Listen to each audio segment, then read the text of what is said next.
Welcome to the master tag. आज का topic है यमन क्राइसिस।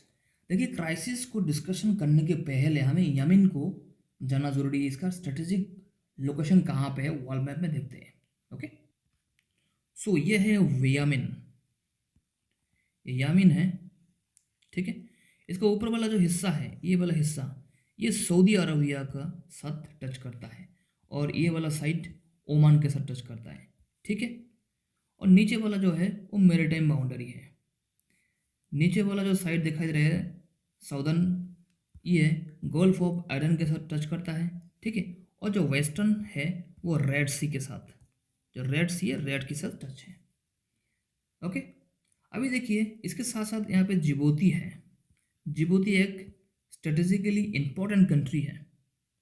ओके, और साथ में हमें ये भी ध्यान रखना होगा, यहाँ पे एक स्ट्रेट है जिसका नाम है बब अल मंदेब, ठीक है।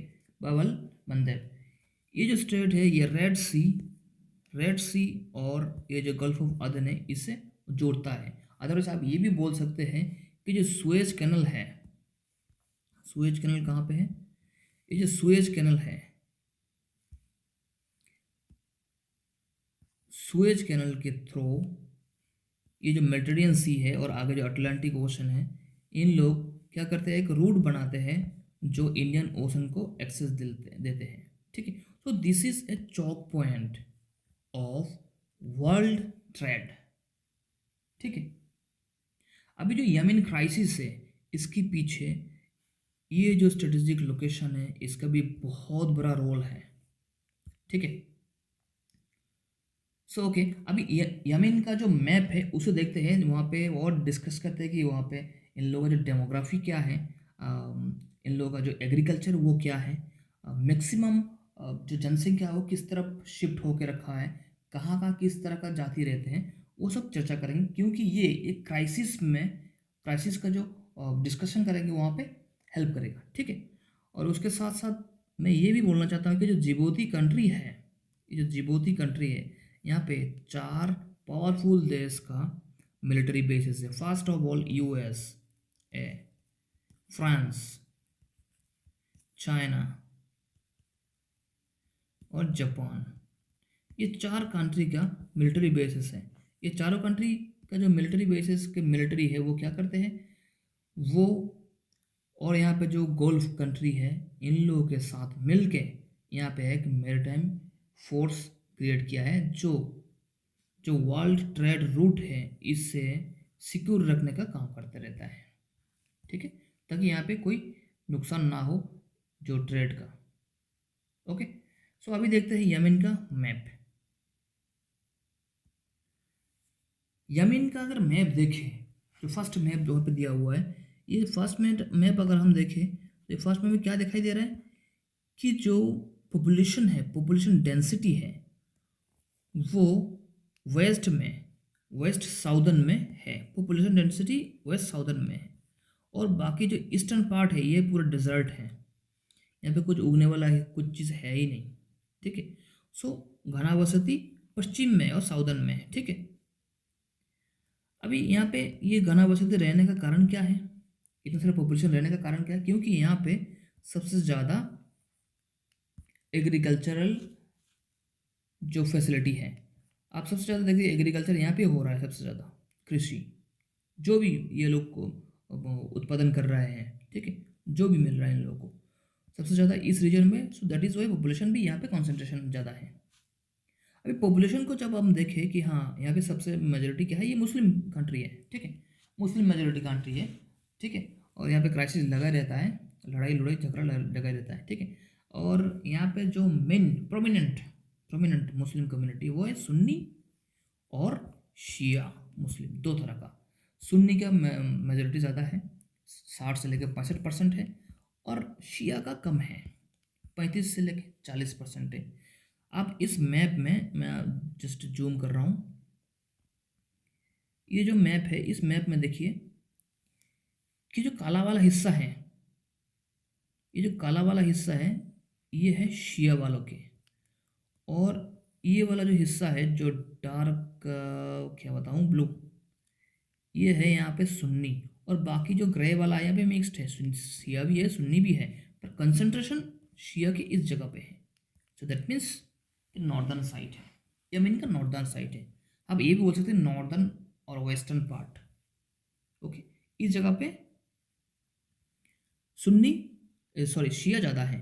अब थोड़ा सा और जूम करेंगे तो कुछ और दिखाई देता है। देखिए ये क्या लिखा है, सन्ना। ये यमन का कैपिटल है, ये यमन का कैपिटल है।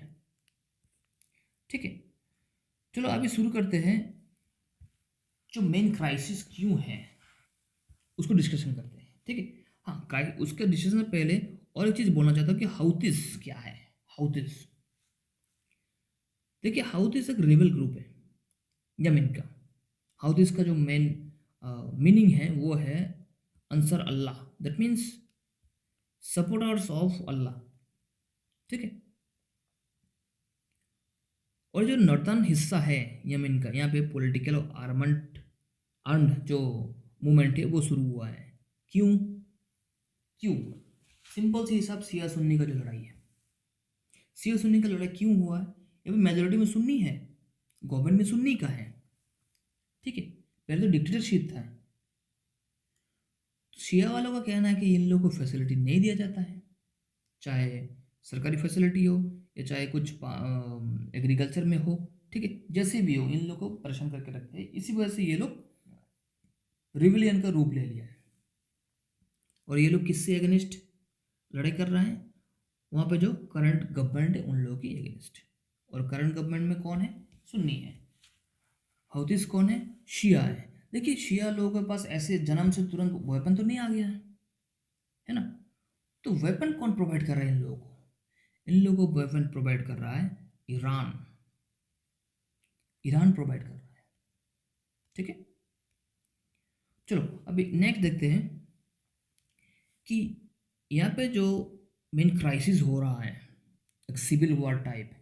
ठीक है, पॉलिटिकल क्राइसिस। ठीक है, मेन यही ओरिजिन था, पॉलिटिकल क्राइसिस और सिविल वॉर, ये मेन था।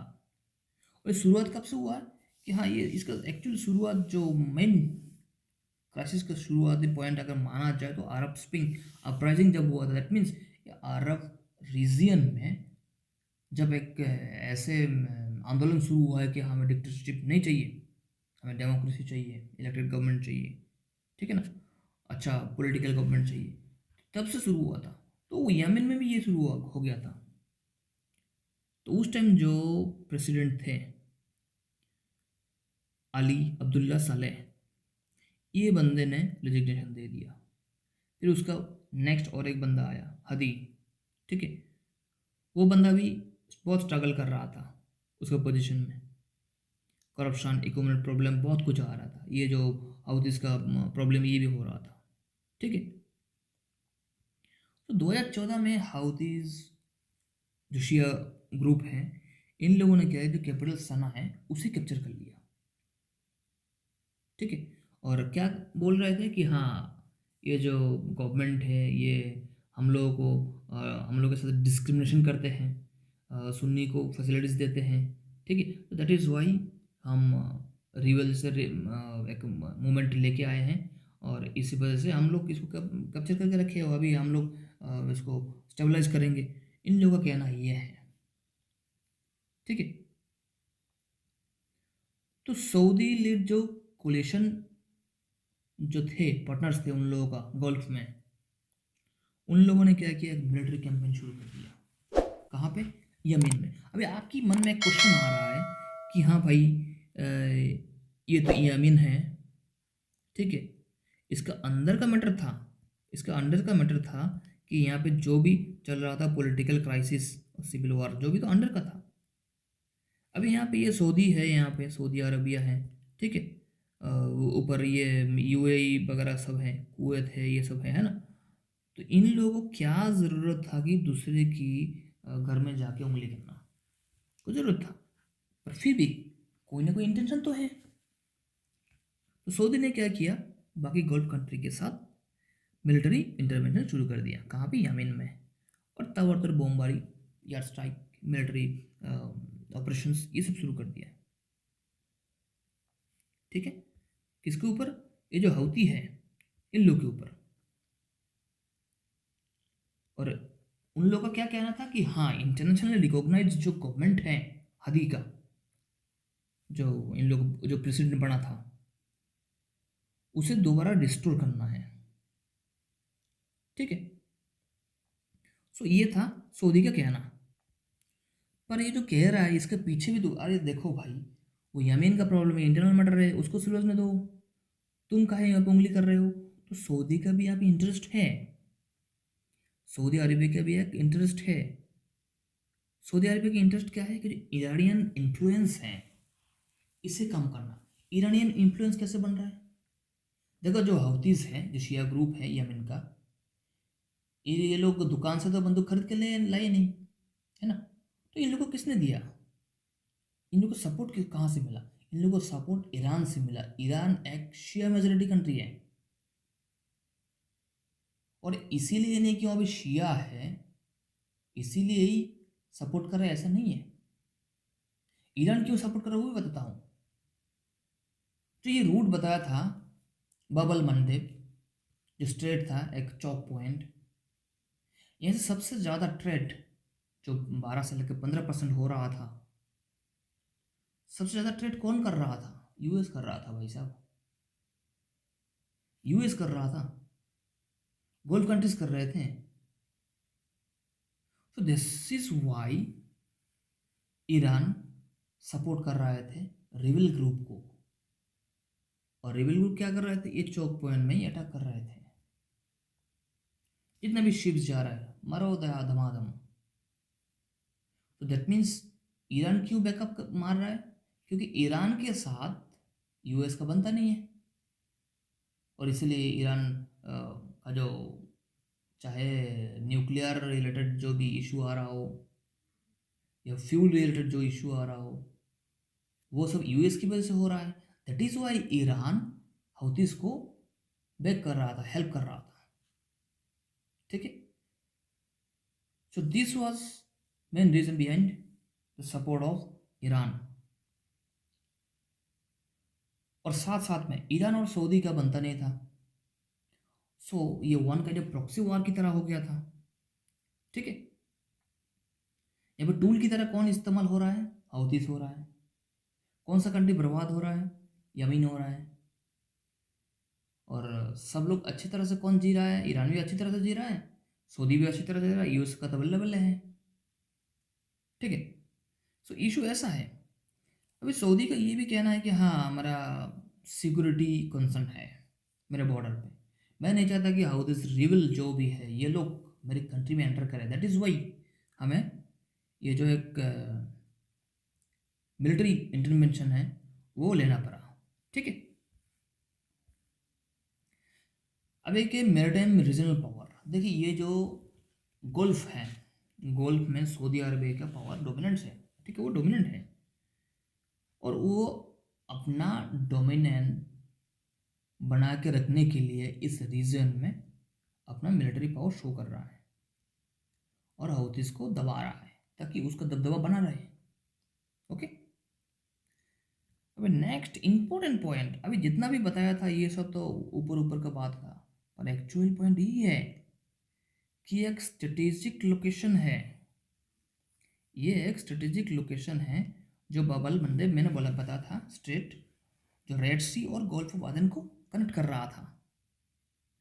क्योंकि इस एरिया से वर्ल्ड का जितना भी मैरीटाइम ट्रेड हो रहा था वो गुजरता है। ठीक है। सो ये एक मेन रीजन है, क्रूशियल क्रूशियल इंपॉर्टेंट रीजन यही है, और यही पॉइंट है। बाकी सब वो पॉजिटिव इतना भी वो एक्टिव नहीं है, वो ये एक्टिव पॉइंट है। ठीक है। और बाकी सब पैसिव था। अभी देखिए ह्यूमैनिटेरियन क्राइसिस हो रहा है यमन में। क्यों हो रहा है भाई? पर जहाँ पे लड़ाई चल रहा है दूसरे कंट्री आके वहाँ बमबारी कर रहा है। कुछ दिन पहले का न्यूज़ है कि यूएस ने भी किया है। तो बताओ वहाँ पे कुछ बचेगा? मास मूवमेंट हो रहा है लोगों का, कौन वहाँ पे रहना चाहेगा? जो थोड़ा बहुत खेती हो रहा था वो भी नहीं हो पा रहा है। तो इस वजह से क्या हो रहा है? वहाँ पे फूड का क्राइसिस हो रहा है, फ्यूल का क्राइसिस हो रहा है, मेडिकल सप्लाई का क्राइसिस हो रहा है। ठीक है। टेररिज्म एंड मिलिटेंट ग्रुप, अभी देखिए जहाँ पे ऐसे लड़ाई चलते हैं ना, वहाँ पे सपोर्ट पाने के लिए, फॉर एग्जाम्पल शिया ग्रुप हैं, ये भी सपोर्ट पाने के लिए जैसे ईरान का सहारा ले रहा था।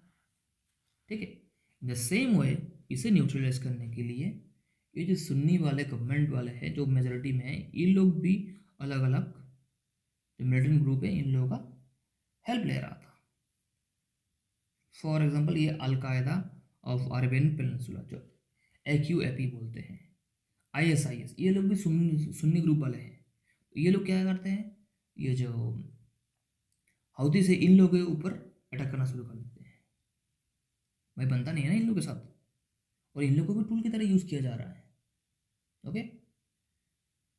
और इस वजह से यमन का इकोनॉमिक जो कलप्स है वही हुआ। न सैलरी देने के लिए बंदे के पास कुछ पैसा हो, ठीक है, खाने के लाले पड़े बड़े। So all this all are the crisis of Yemen. ठीक है। अभी देखो यूएस का इंटरेस्ट क्यों है। ठीक है।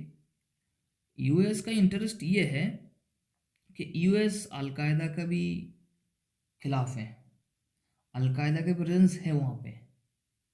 ठीक है। यूएस बोलता है कि हमें वहाँ पे ड्रोन स्ट्राइक करना है, स्पेशल ऑपरेशन करना है। क्यों? ताकि ये जो मेरिटाइम रूट पे जो भी हमला हो रहा है उसे बंद किया जाए, मिलिटेंट ग्रुप का जो वहाँ पे एक्सट्रीमिज्म है उसे ख़त्म किया जाए। ठीक है। That means fight against terrorism. और यूएस का जो एलाइज हैं, सऊदी अरेबिया हो, UAE हो, ठीक है, इन लोगों को स्ट्रेंथन करने के लिए मतलब सपोर्ट करने के लिए, दैट्स वाई यूएस यहाँ पे है। पर यूएस का एक्चुअल इंटरेस्ट वही चौक पॉइंट ही है, बाब अल मंदेबी है, और कुछ नहीं है। और उसे ऑयल चाहिए भाई, सिंपल सी सब। जिस कंट्री में ऑयल है यूएस वहाँ पे घुस जाएगा, चाहे कुछ भी उखाड़ लो। ठीक है। सो ईरान का जो इन्फ्लुएंस है, जो हौतीस को बैक सपोर्ट कर रहा है, उसको कम करने के लिए या उसको ख़त्म करने के लिए यूएस यहाँ पे इंटरेस्टेड है। ठीक है। Protect trade and oil route, देखिए ये मेन चीज़ है, इंपॉर्टेंट थिंग। इस ऑयल रूट जो ट्रेड रूट है इसे प्रोटेक्शन देने के लिए जो एक मैरिटाइम फोर्स का बात बोला था मैंने, जो वहाँ का गल्फ कंट्रीज साथ में यूएस, फ्रांस, चाइना, जापान, इन लोगों का जो मिलिट्री बेसिस का मिलिट्री से ये लोग सब मिलके यहाँ एक मैरिटाइम फोर्स क्रिएट की है जो इस रूट का जो ट्रेड और ऑयल रूट को सिक्योर रखते हैं। ठीक है। और उनका कहना है कि हाँ ह्यूमैनिटेरियन पीस एफोर्ट उसके लिए कि हाँ यहाँ पे अच्छी तरह से डेमोक्रेसी बच जाए, ये सब के लिए। डेमोक्रेसी तो बात की बात है, ऐसे कहने की बात है, मेन बात है वही क्रूड ऑयल और ट्रेड रूट। ठीक है। और इसे छोड़ के यहाँ पे और कुछ है नहीं। तो this is all about the Yemen crisis. Yemen में एक अच्छा देश है, बस एज ए टूल की हिसाब से, एक टूल की तरह इसे यूज़ किया जा रहा है। लास्ट समरी तो ऐसा ही आ रहा है ना। अगर यमन भी स्टेबल होता तो वो भी ये जो मेरिटाइम रूट है इसका फ़ायदा लूट सकते थे। ठीक है। और अभी ऐसे क्राइसिस चल रहा है उसकी वजह से खुद एक टूल बन चुके हैं। तो ठीक है। So this is all about Yemen crisis. So I hope आप लोगों ने एक अच्छा चीज़ सीखे होंगे। स्टे ट्यून और सीखते रहिए। एट लास्ट, जय हिंद।